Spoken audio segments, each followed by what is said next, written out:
So I almost went ahead and ripped these knockout roses out of my garden bed this morning, but then I thought better and I think that I might actually be able to salvage them. So let me bring you in closer and let me show you what I have going on here. So as I came out here to do my garden cleanup, I wanted to start pruning on these roses because now's the right time to be doing that.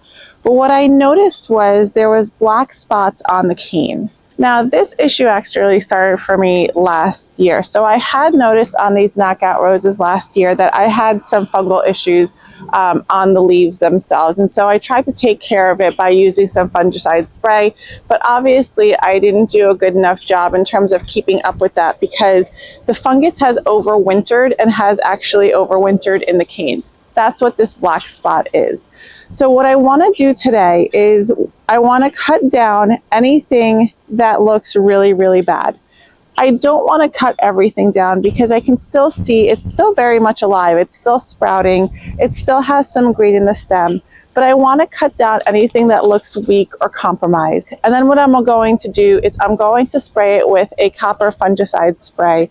And I'm going to make sure to do that every 7 days for probably the balance of the season to make sure that that doesn't come back, because this fungicide spreads, or excuse me, this fungus spreads really, really easily. And I do have some other roses that are a little bit more expensive and more unique in terms of David Austin roses that I don't want this to spread to.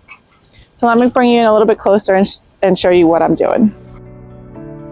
So this is a great example as to why it's so important to get outside and actually look at your garden, especially at this time of year. Because this is really easy to miss if you're not expecting to see something like a fungal issue this early on in the season. But like I said, what's likely happening is that this started last year and just overwintered on the plant, and now it's starting to show up when everything is waking up. It would be really easy to just ignore this, but this is actually when you want to act. Because if you were to just leave it, it would spread really, really quickly throughout the entire plant and to other plants throughout the season. And I'm not cutting everything down, I'm just removing what looks most affected, which is really the top portion of the plant. And I'm keeping the canes that still have some green and look a little bit thicker and more healthy. Because right now it's just about getting ahead of it and giving the plant a clean start for the balance of the season.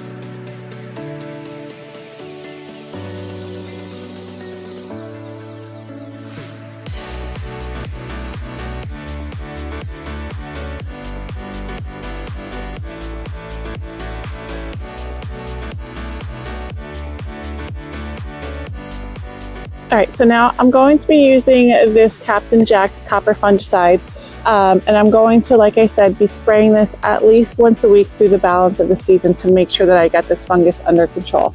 I'm going to go ahead and link this in the description box below in case you guys want to pick some up. I just get it off of Amazon. You can also get it off of Home Depot, or I believe Lowe's sells it as well, and obviously any of your local garden centers should also carry something along this of this nature.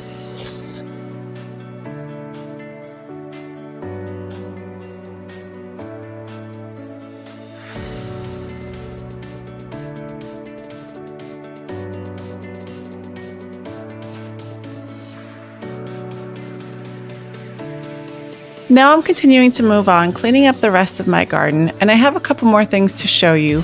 But before I did, I made sure to clean my pruners. When you're dealing with something like this, the last thing that you want to do is carry it from one plant to another without even realizing it. So you absolutely have to wipe it down with a little bit of rubbing alcohol, and then you're good to keep going.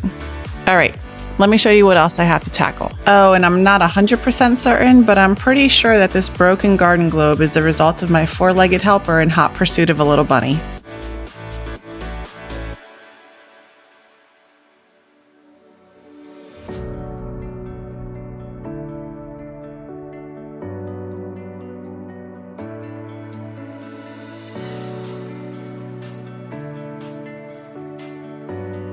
I didn't trim back the dried astilbe in time, so now I have to work around all this new growth just to get the dead out. And this is why timing matters, and why sometimes a more thoughtful approach works better than just leaving everything. Now this right here is a macrophylla hydrangea, and my husband had actually dug it up from one of his clients' yards because she had said that it never bloomed. And I said that I would go ahead and take it and try to see if it would bloom in our yard. Now macrophylla hydrangeas tend to be a little bit more on the difficult side. The reason being is that they bloom on old wood. So if at any point you prune them at the wrong time, you are pruning off next year's blooms, and then it's not going to do anything for you other than just be a lovely lush green bush. So you don't even need to prune it at the wrong time. If you have any sort of deer pressure, which I think a lot of us tend to deal with, and they come and they start snacking on your hydrangeas, because they do love hydrangeas, they are going to eat off next year's blooms. So there's a lot of risk factors involved in making sure your macrophylla hydrangeas bloom the following year. So I had picked this spot for it because it's a little bit more protected. It's right off of our deck, so it doesn't really get any wind, and it's right next to this row of large green giant arborvitae, so it's in a nice warm spot. The first year that we had planted it, we had a very, very, very mild winter, and it bloomed beautifully for us that summer. So I thought I was a hot shot and can grow anything at that point.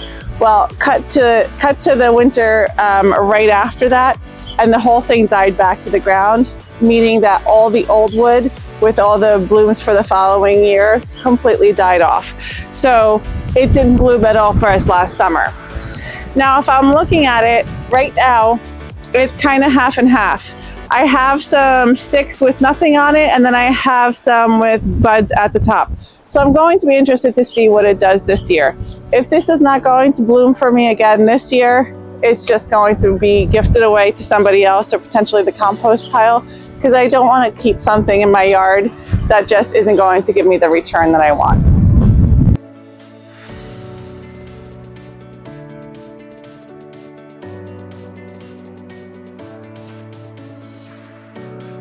These are some of my most favorite hellebores.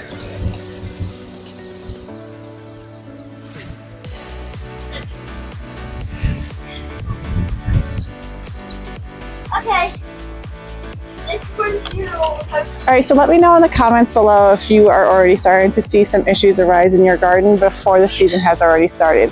And also let me know what you're doing about them, or if you need any help or guidance in order to navigate them. And if you're just starting your spring cleanup right now, make sure to stick around. There's plenty of videos here for you in order to give you some help and guidance along the way. I'll see you guys in the next one. Bye.